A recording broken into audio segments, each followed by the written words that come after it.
Shall we take a look at what this victory actually means from the grassroots up?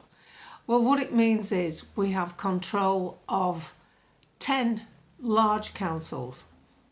So the bulk of the people on them are reform minded. So that means instead of just gobbling up government narrative that usually comes with very, very lucrative incentives, we'll have people sitting in the council with no unions to please, with no party officials to please, with no mantra to please, who can look at this narrative coming down and assess whether or not it's narrative or fact. Because most of what comes through, especially regarding the race to zero, is narrative, not fact. We can challenge this now, providing they've got the equipment and the knowledge to do it. We can challenge all the spending that's done locally. What will happen now is it will automatically be a Doge type situation on the councils, because Nigel Farage has had the tenacity and the savvy ability to already have done 3,000 freedom of information requests to find out what councils are actually spending the money on. And a lot of it is waste, utter waste. It's going to be quite easy to save money because these people are going in without an agenda, and they can basically do government contracts, local government contracts differently. Whether or not they'll get a say in what happens with migrant hotels, I don't know, because central government have bypassed the councils on that. So they'll have to look into that. Maybe there's something they can set in place. But basically what will happen is things will start getting looked into. And all you have to do is look at where they're wasting the money. I mean, I particularly like that scene in Yellowstone, I don't know if you saw it, where Kevin Costner gets made the new governor of Montana, and he walks past a room with a meeting going on. There's about 15, 16 people sitting there all talking about government spending, what they're going to spend the money on. Woke as anything, all these woke ideas about, we know what I'm on about, sensitive platform, so I won't go on about it. And he says, who's this? What's this? He said, oh, well, it's the meeting about this, that and the other. And he said, am I supposed to be here? And they said, well, yes, actually you are, but the meeting was going ahead anyway.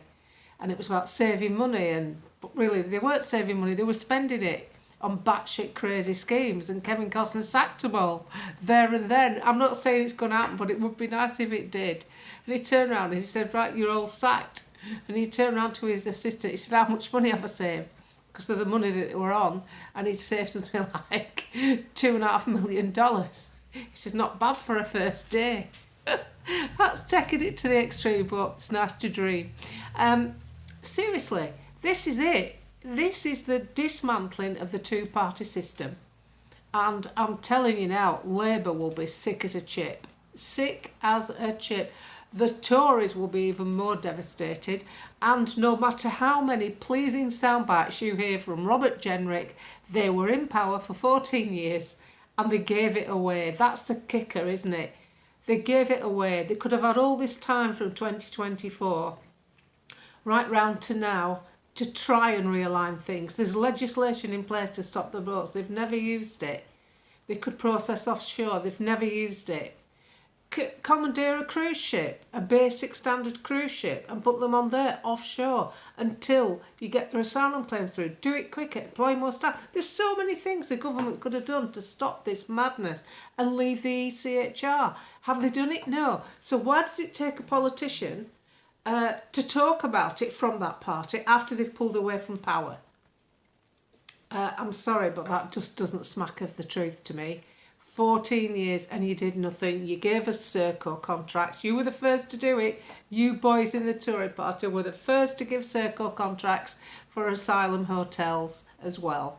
You did the lot. The hotels, the Serco contracts, you even brought in sanctuary cities. We can't trust you. It's that simple. We've never trusted the Labour Party. And even when I was dealing with the councillors, a lot of them had said that people who'd voted for Labour had basically changed the man. A lot of the votes in these council elections came from Labour voters who were shocked and horrified to see just how far Keir Starmer would push us. So this is the pushback. We're pushing back all the time. This is why I keep saying, don't lose faith. But it's not because I'm a lunatic. It's because I can see there's a road out of it, and thank God people are taking it. That's the road to freedom over there. You can sit here in the road to misery and not do anything. The apathetic, the apathetic are the ones that caused us to be here, not the abundant support for Keir Starmer. He didn't get abundant support. It was a low turnout. So it was a big fish in a small pond type thing. But we can change all that. And I'm absolutely made up that Darren Grimes got in. That lad has been pushing back for this country since he was in his early 20s. I first saw him on Channel 4 in an interview. There's Darren, this young lad, and two articulate, seasoned Romaniacs, and the Channel 4 host. Obviously, we know which side of the fence he was on. And they were giving him a right grilling. And he stood his ground, he was articulate, he didn't fluff it, he didn't get nervous, he just came back with every Brexiteer point. And to say that Brexit's a failure is just a misconception of facts. We didn't get a proper Brexit because the Tories let us down. And not only that, we locked down so quickly after we got out of the European Union. How could you judge Brexit had failed or not? It has failed in many ways. But it isn't Brexit that's failed. It's the people that were in charge of implementing it. The Tories. I keep saying this, the Tories. They've always been the problem. Because we already know you've got a problem with Labour, so you're not going to go there, ever. But to think, what's happened with the Tories? People have assumed because the Tories were in power that they were in safe hands. So they let go. They walked away from politics. They got on with their lives. We've got a Conservative government, we'll be fine. But you didn't have a Conservative government. We didn't have one for 14 years. And we didn't have one before that because it was Labour. We've basically had a version of Blairism throughout. It's as simple as that. And no particular desire to change it. You know, you can't have an MP in your party like Jeremy Hunt, who thinks China got everything right. Yeah, China got it all right. China's great. China's this. No, it's not, because if China was that marvellous, people would be flooding to go to China. It's a bloody big space. There's plenty of space. Why don't people go there? Why are asylum seekers coming to Great Britain instead of going to China if China's got it right? I'll wait for the answer. Put it on a postcard. How much is a stamp these days? It's about £1 million, isn't it? Dealing with a deposit on a house.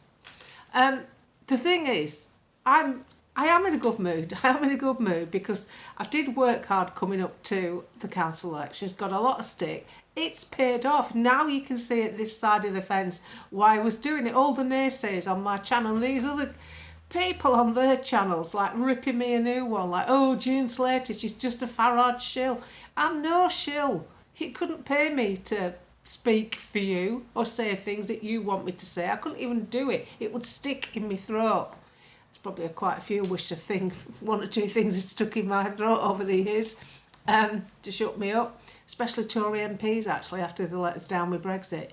But this is it. This is a pushback. We're in a good place right now. It's not going to make Starmer... Well, actually, it might just make Starmer sit up and just reel his neck in a bit. But we can't go wrong because we're on the right track. And at the end of the day... Oh, yeah, there's another thing as well. Some of the money men are threatening, allegedly, to not fund the Reform Party because of the rift with one of their own types, you know what I mean? Well, let me tell you something, money men. Let me tell you something where you need to understand where the power base is right now. The power base is back with the people, not the money men. No, sorry, you're good, we want you.